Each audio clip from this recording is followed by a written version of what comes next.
We live in a world of constant anxiety. We worry about our jobs, our social media, our future. We feel overwhelmed, out of control, and constantly chasing a happiness that always seems just out of reach. But what if I told you this feeling isn't new? 2,000 years ago, thinkers like the Roman statesman Seneca, the former slave Epictetus, and even the powerful emperor Marcus Aurelius faced the exact same human problems. They developed a philosophy, Stoicism, not as a dusty academic pursuit, but as a practical operating system for a resilient, calm life. Today, we're decoding these timeless lessons. This isn't just history. It's a blueprint for navigating the chaos of the modern world. The foundational lesson of Stoicism is brutally simple. Separate what you can control from what you cannot. Think about it. We stress about traffic, the economy, what other people think of us. Stoics would point out that these are all external things, ultimately outside our direct control. What do we control? Our thoughts, our judgments, our actions, our responses to everything that happens. It's not about being passive. It's about shifting your energy from things you can't change to the one thing you can always command: yourself. This is the famous dichotomy of control. You don't fully control whether you get a promotion, but you do control how well you prepare for the interview, the effort you put into your work, and how you react if you don't get it. You don't control the stock market, but you control your investment strategy and your emotional response to its fluctuations. We often confuse influence with control. You can influence your reputation, but you can't control it. You can influence your health, but you can't control every aspect of it.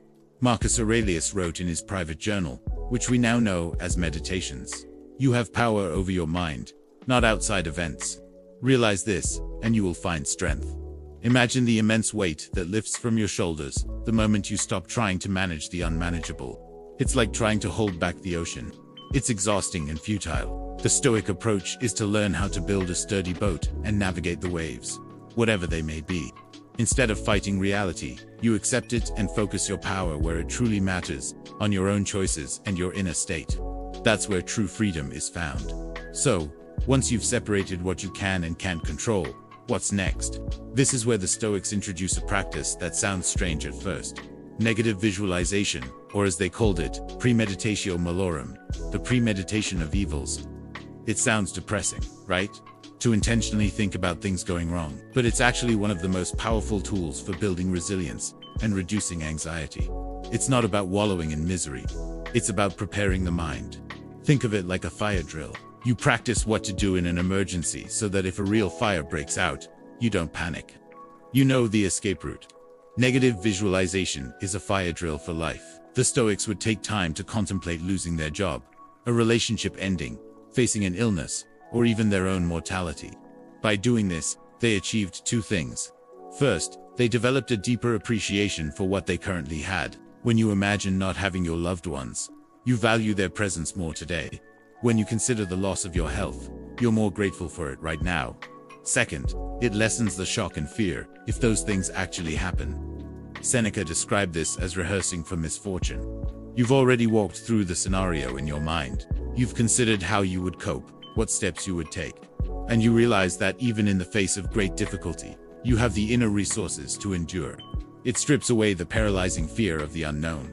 The worst-case scenario, when examined in the calm light of day, is often far more manageable than the vague, terrifying monster our anxiety makes it out to be. It's an antidote to fragility, making you mentally robust and prepared for whatever life throws your way. This leads us to another core pillar of Stoicism: understanding the difference between events and our judgments about them. The great Stoic teacher Epictetus, who endured slavery before becoming a renowned philosopher, said it perfectly. Men are disturbed not by things, but by the views which they take of them. This is a revolutionary idea. It means that external events themselves are neutral. They have no inherent good or bad quality. It's our interpretation, our judgment, our story about the event that causes our emotional suffering. Let's take a simple example. You're in a meeting and your boss is abrupt and dismissive of your idea. The event is just that. Your boss used a certain tone and said certain words. That's the fact. But what happens in our minds? We immediately create a story. My boss hates me. My idea was terrible. I'm probably going to get fired.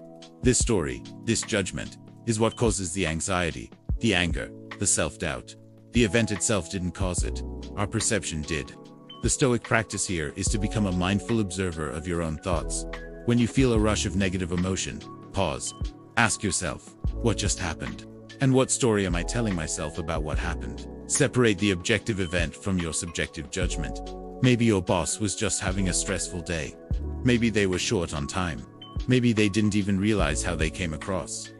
By challenging our initial, automatic judgments, we take back control. We stop being puppets of external events and start becoming the authors of our own inner peace. It's not about ignoring reality. It's about seeing it clearly, without the distorting lens of our unchecked reactions.